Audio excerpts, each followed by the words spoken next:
नमस्कार सर्व गावकऱ्यांना. माझं पूर्ण नाव सचिन किसनज ठाकरे. मी राहणार खेडी कर्यात या गावाचा रहिवासी आहे. मागे उद्देश असा होता की आजच्या या कलियुगामध्ये अशा काही गोष्टी घडत आहे ज्या गोष्टीचा परिणाम हा सर्वसाधारण लोकांवर खूप जास्त प्रमाणामध्ये होत आहे. त्याच प्रकारे मी सुद्धा अशाच एका गोष्टीचा शिकार झालो आहे. म्हणून मी माझे मनोगत हे तुम्हाला मी सांगत आहे. ऍक्च्युली कसं आहे, ह्या सगळ्या गोष्टी मी कंप्लेंट पण करू शकत होतो इतर ठिकाणी, पण काय आहे की माणुसकी हे एक चीज आहे. त्या कारणाने मी कुठेही कुठल्याही कर्मचाऱ्याला, कुठल्याही अधिकाऱ्याला, कुठल्याही आमदाराला किंवा कुठल्याही शासकीय ठिकाणी कंप्लेंट दर्ज करत नाही. मी ना पोलीस स्टेशन ना कोणी न्यायालय कुठेही जात नाही. मला जास्तीत जास्त मी आपल्या लोकांपर्यंत आपली गोष्ट नेण्याचा प्रयत्न करतो. कारण का कुठल्याही प्रकारचं वादविवाद राहो, कुठल्याही प्रकारचे प्रॉब्लेम राहो, याचं सोल्युशन हे आपल्या गावातच असते. गाव करी ते राव न करी, अशा प्रकारचे जे मन आहे हे खरोखरच त्याच्या मागे काहीतरी कारण आहे, म्हणूनच आहे. तर मी तुम्हाला सगळ्यात महत्वाची गोष्ट म्हणजे सांगतो आहे की माझ्यासोबत काय घडत आहे, माझ्यासोबत काय झालं हे सांगतो आहे. ऍक्च्युली मी या ग्रामपंचायतमध्येच, ज्यादा मी शूट करत आहे व्हिडिओ, हा ग्रामपंचायतमध्येच आहे. मी इथे संगणक परिचालक, कम्प्युटर ऑपरेटर म्हणून कार्यरत आहे. आणि ही जी कंप्लेंट आलेली आहे ही माझ्या नावावर कंप्लेंट आलेली आहे. ऍक्च्युली ही कंप्लेंट कशाबद्दल आहे मी तुम्हाला सांगतो. ही जी कंप्लेंट आलेली आहे हे एक म्हणजे ही जी कंप्लेंट आलेली आहे, हे कंप्लेंट जे आहे हे माझ्या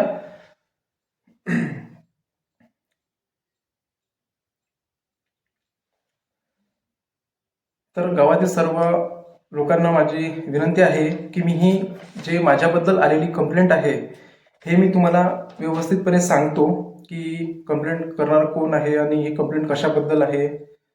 आणि हे जे कंप्लेंट आहे हे ऍक्च्युली चुकीची आहे.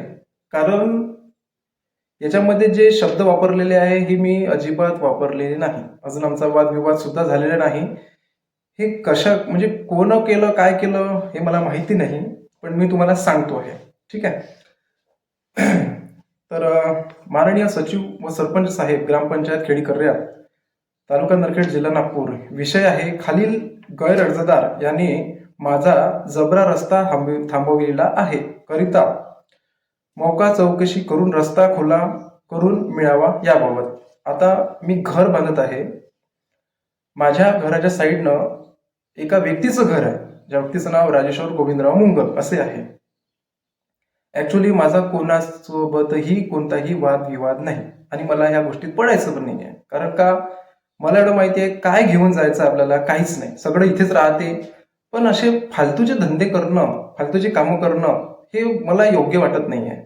कारण मला ऍक्च्युली या व्यक्तीनं माझा रस्ता बंद केला, तरीही मी केला तर केला, मी दुसऱ्या मार्गानं आपल्या बाहेर निघतो घराच्या, तो रस्ता माझा बंद झालेला. तरीही माझ्याजवळ कंप्लेंट करायची चान्स होता, माझ्यावर अन्याय झाला, तरीही मी कोणाला काही म्हटलं नाही, कुठेही कंप्लेंट केली नाही. कारण का हे आपल्याकडून नाही होत, ते धंदे फालतूचे आपल्याकडून होत नाही. कोर्ट कचेऱ्या, पोलीस स्टेशन किंवा कुठे इथे जाणे, ग्रामपंचायतमध्ये कंप्लेंट करणे, ह्या भानगडी हे रिकामे लोक जे असते ना त्यांना असते.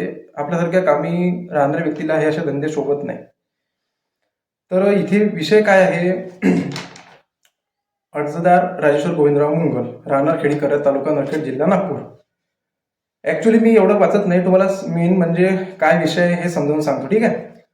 मी आपणास विनंतीपूर्वक अर्ज सादर करतो की वरील प्रमाणे रहिवासी असून माझे नाव वार्ड नंबर 3, मालमत्ता क्रमांक 71 असून घरासमोर वरील गैर अर्जदाराचे घर आहे व या घरापासून आमचा येण्या जाण्याचा रस्ता आहे. ऍक्च्युली तुम्हाला सांगतो सर्व गावकरी लोकांना, घराच्या साईडनं घर आहे म्हणून कसं आहे, 2 पायाने कोणी जाणं येणं करतं. पण हे चुकीची मान्यता आहे की आपण कोणाच्या अंगणामधून जाऊ देते कुणी म्हणून हा हक्काने माझाच आहे बा, असं नाही आहे. असं झालं तर मग खूपच गोष्ट आहे. पण आता कसं आहे, काही लोक याचा गैरउपयोग करतो, गैरफायदा घेतो इकडून तिकडून स्टॅम्पवरून वकिलाकडून ते नोंदविले जाते. म्हणजे खरं काय आहे ते बाजूला आहे, पण चुकीचं नोंदविलेलं गेलेलं आहे. म्हणजे आता आपण म्हणतो की माझ्याकडे लेखी आहे. अरे बाबा, लेखी आहे म्हणजे तुम्ही चुकीने लेखी करून घेतली म्हणून तुमच्याकडे लेखी आहे. पण वास्तविक पाहता तो कोणाकडे आहे, मालमत्ता ती कोणाची आहे, घर कोणाचं आहे, जागा कोणाची आहे, आणि तुम्ही कोणासोबत काय करून राहिले यार, तुम्ही थोडं लक्ष ठेवा.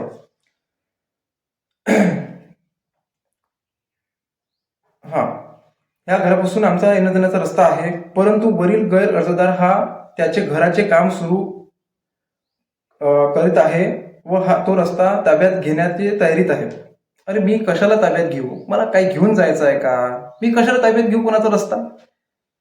तुम्हाला हवं असेल तर माझंच तुम्ही घर घेऊन घ्या, माझी जागा घेऊन घ्या, मला काय बाबा, मला माहिती आहे की काही घेऊन जावं लागत नाही. पण तुम्ही हे फालतूचे धंदे करून आपले काहीतरी डोक्याला ताप देता, बस मला हे योग्य वाटत नाहीये. अरे चांगले जगा रे बाबा, चांगले जगा, चांगले सुखानं राहा. देवानं आपल्याला एवढं दिलं आहे, घर दिलं आहे, वावर दिला आहे, आपल्या जो एवढ्या सगळ्या गोष्टी आहे, संसार आपल्याला जन्म दिला आहे, तर आपल्या जन्माचा काहीतरी सार्थक बनवा. हे फालतू धंदे करण्यामध्ये कशाला फालतू टाइमपास करता? तुमचा बी करता, दुसऱ्याचा बी करता यार लोक. तुम्ही जाग्यावर राहा ना यार, तुम्ही थोडं. तो रस्ता ताब्यात घेण्याची तयारीत आहे आणि तो म्हणतो की इथून तुमचा रस्ता नाही. अरे मी केव्हा म्हटलं बाबा, हे तुम्ही चुकीचं काहीही टाकता? मी म्हटलंच केव्हा, मी कशाला म्हणणार ह्या सगळ्या गोष्टी? हेच तर मी हेच सांगतो तुम्हाला की हे जे कंप्लेंट केली आहे हे चुकीची केली आहे, खोटी. म्हणजे त्याला विचार नाही करू शकत की खोटी कंप्लेंट बी लोक करू शकते. ह्या कलियुगात असंही घडू शकते. कोण असेल याच्या मागे, काही समजून नाही राहिलं माझं मला. तर इथून तुमचा रस्ता नाही, मी हा रस्ता बंद करण्यास म्हणजे जसं मी म्हटलं आहे की तो हा रस्ता तो म्हणतो की इथून तुमचा रस्ता नाही, मी हा रस्ता बंद करणार, तुझ्याने काय होते ते करून घे. तुम्हाला सांगू मित्र, गावकरी लोकांना, असं मी म्हटलंच नाही. आणि हे केव्हा म्हटलं, कोण म्हटलं, हे तुम्ही त्यांना विचारा, ज्यांनी हा अर्ज केला, ज्यांनी हे लिहिलं की बाबा रे हे केव्हा घडलं, तुमच्याकडे काय सबूत आहे. मी ह्या व्यक्तीला अशी धमकी कशाला देऊ की भाऊ तू काय होते ते करून घेस, तुझ्याने काय होते करून घे, तुझा रस्ता नाही, असं तसं मी केव्हा म्हणणार बाबा? मी कशाला म्हणू? माझ्यासोबत अजून त्यांचा म्हणजे वादविवाद झाला पण नाही. मी अजून त्यांना म्हणजे माझा परिचय म्हणजे हे अजून या म्हणजे घर बांधण्याचं काम मी आता सुरू केलेलं आहे, पण अजून आमच्या दोघांचं असं कधी सामना झालेलाच नाही या विषयावर. तर हे आलंच कुठून? आणि आता तसं पाहन तर माझ्या नावावर तर घर आहे नाही, माझ्या वडिलाच्या नावावर पण नाही आहे, माझ्या वडिलाच्या नावावर आहे. आता त्यांनी म्हटलं असेल तर माहित नाही बाबा, आता ते तर मरण पावले. त्यांनी जर म्हटलं असेल की तुझ्याने काय होते ते पाहून घे, तर मला तर माहित नाही, तुझ्या स्वप्नातून म्हटलं असेल तर.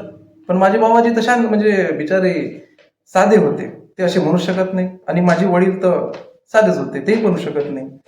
आणि आम्ही इथं भाऊ काही म्हणतच नाही कोणाला. मग मला सांगा, हे तुम्हाला कोण म्हटलं? तुम्ही हे सिद्ध करा. जर तुम्ही मला हे सिद्ध करून द्याल तर माझी जागा पूर्ण तुमच्या नावी.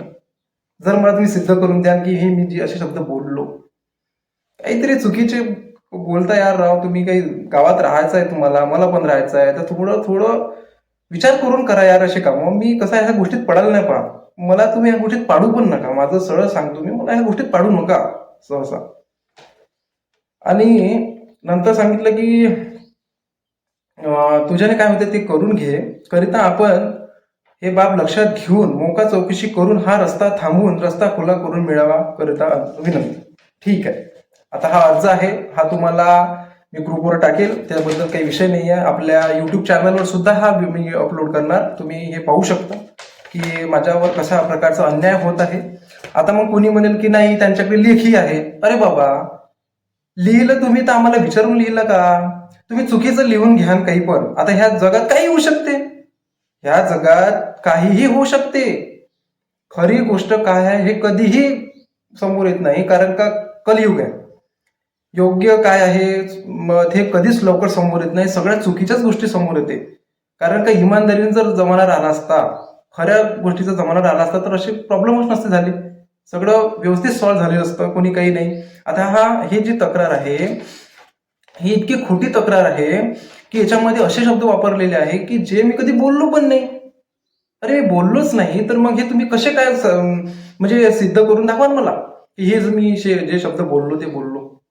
मग चुकीची काहीतरी कारवाई माझ्यावर तुम्ही करताय, तुम्हाला शरम पाहिजे यार. की गुन्हा केला असेल, माझी चूक असेल तर मी बिनधास्त तयार आहे. माझ्यावर कारवाई होऊ द्या, माझ्यावर बिनधास्त कारवाई होऊ द्या, मी तयार आहे. पण चुकीचे जर तुम्ही माझ्यावर आरोप लावत असाल तर मी कबूल नाही. तुम्ही थोडं आपल्या विचार करा आणि थोडंसं चांगलं काहीतरी, म्हणजे मेन म्हणतो तुम्हाला सुधरा रे, सुधरा, काहीतरी सुधरा. हे असे फालतू धंदे बंद करा. देवापाशी जागा नाही आहे, असे फालतू धंदे करू नका.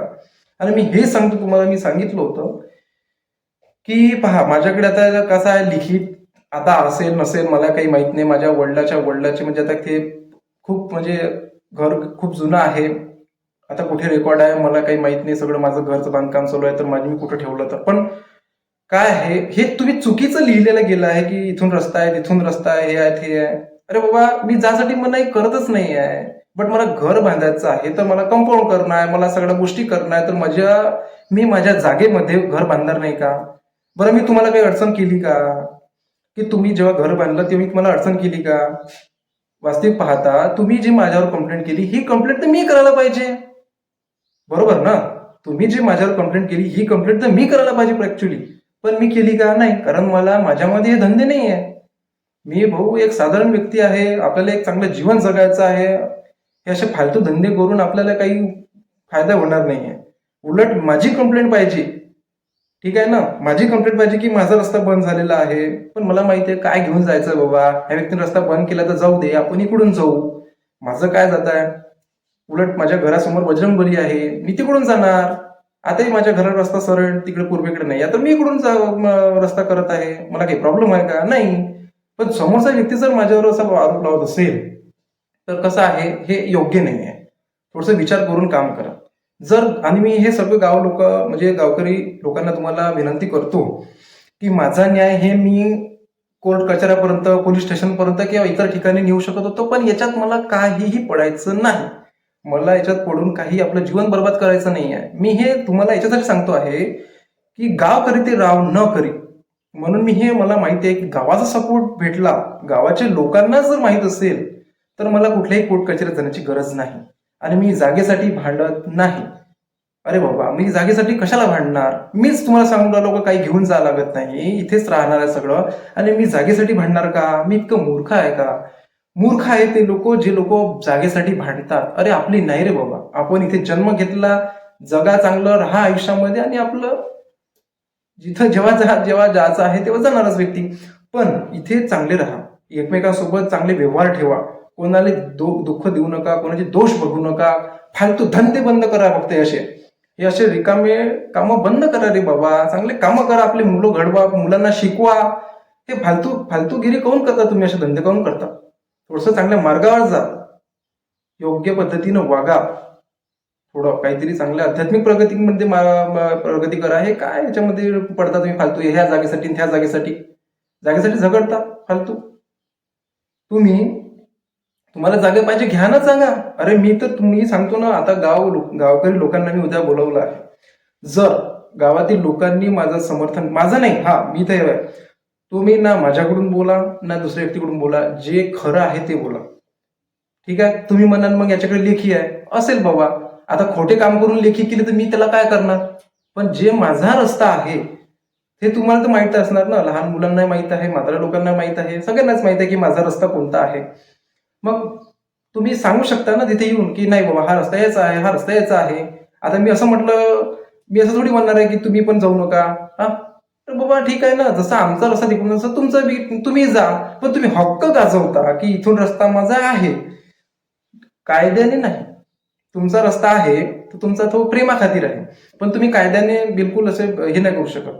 तुमच्याकडे लेखी आहे तर भाऊ काहीही लिहू शकता. आजकाल मला ते माहित आहे, मी ग्रामपंचायत मध्ये आहे, काय होते काय नाही होत हे सगळं मला माहित आहे. त्याच्यामुळे मला नको सांगा तुम्ही की नाही बाबा लिहून आहे. आजकाल लेखी मला माहिती आहे, लेखी शिवाय काही नाही आहे, पण काहीही लिहिल्या जाते आजकाल. मग याच्यात मला काय, मी माझा न्याय म्हणून तर मी याच्यासाठी मी म्हणूनच मला कुठल्याही लेखीवर विश्वास नाही, कारण की या जगात काहीही होऊ शकते. म्हणून मी हा निर्णय जो आहे हा लोकांपुढे सादर केला आहे. हा निर्णय मी तुमच्यासोबत हे करतोय गावकरी बांधवांनो. मी कुठल्याही कोर्ट कचेरीमध्ये पोलिस नेते, कारण का मला माहिती आहे ह्या जगात न्यायच नाही आहे. म्हणून मी तुम्हाला सांगतो आहे खरं कारण हे आहे या गोष्टीचं. मी हे व्हिडिओ बनवून तुम्हाला सांगत आहे. मी खूप सारे म्हणजे आता पोस्ट पण टाकणार, असे व्हिडिओज पण टाकणार. हे कशासाठी की नाही बाबा, जागृत व्हा. न्याय खरंच बाहेर नाही आहे, न्याय आपल्यामध्येच आहे, फक्त आपल्याला जागृत व्हावं लागते. म्हणून मी शेवटची विनंती करतो गावकऱ्यांना की प्लीज तुम्ही बिलकुल कॉपरेट करा, या गोष्टीला थोडं समर्थन द्या. चुकीचं असेल तर बिलकुल माझ्यावर कारवाई करा. आणि म्हणजे कसं आहे, मी याच्यासाठी सांगतो आहे की वादविवाद होऊ नये. ज्याचं जे असेल त्यांना मिळावं. आणि मला कुठल्याही प्रकारचा कोणासोबत वादविवाद करायचा नाही आहे, काहीच नाही, कारण काय घेऊन जायचं आपल्याला माहित नाही. त्याच्यामुळे मला कुठल्याही प्रकारची कोणासोबत वादविवाद करायचा नाही आहे. प्रेमानं सगळं निभवायचं आहे. तर कृपया सर्वांनी आपल्या गावातील सगळं माझ्या बांधवांना विनंती आहे की तुम्ही तिथे येऊन त्या जागी येऊन व्यवस्थित पाहणी करून तुम्ही याचं ठरवा की मी जे बोलतोय ते योग्य आहे की नाही आहे. ठीक आहे. आणि बाकी जर तुम्ही गाववाल्यांनी जर मला साथ दिला नाही, तुम्ही जर व्यवस्थित न्याय केलेला नाही समजा, तर मग कसं आहे बाबा, मग तुम्हाला हेच वाटणार की या गावात राहून काही मतलबच नाही झाला, काहीच फायदा नाही आहे. त्याच्यापेक्षा तर आपण या गावातून निघालेलं बरं. जर गावात राहून जर गावातले लोक आपला साथ देत नाही आहे, माझा म्हणजे माझा द्या असं नाही म्हणत मी, तुम्ही फक्त सत्याचा द्या. जर तुम्ही साथ देत नसेल तर मग काही मतलबच नाही आहे भाऊ. मग ते आता मला असं वाटते कधी कधी का मग काही मतलबच नाही आणि ते राहून मग ते तर पूर्ण मी हे सांगितलं आहे आपल्या लेखामध्ये की व्हॉट्सअपवर मी जो ग्रुपवर मेसेज टाकला त्यामुळे सांगितलं की बाबा जर न्याय होत नसेल तर मग काही मतलबच नाही ते राहून. ते मग तर माझी जागा मी पूर्ण देवाला, माझ्या घराजवळच्या हनुमानजी मंदिराला मी जर दान दिली तर ते माझ्यासाठी पुण्यवाला गोष्ट असणार. फालतू काही मतलब नाही ना सगळ्या गोष्टी जमिलामध्ये पडून. म्हणून मी तुम्हाला सांगतो की प्लीज कृपया करून तुम्ही ह्या सगळ्या गोष्टी समजून मला योग्य तो न्याय द्यावा अशी मी तुम्हाला विनंती करतो. आणि मी माझं 2 शब्द संपवितो. ठीक आहे.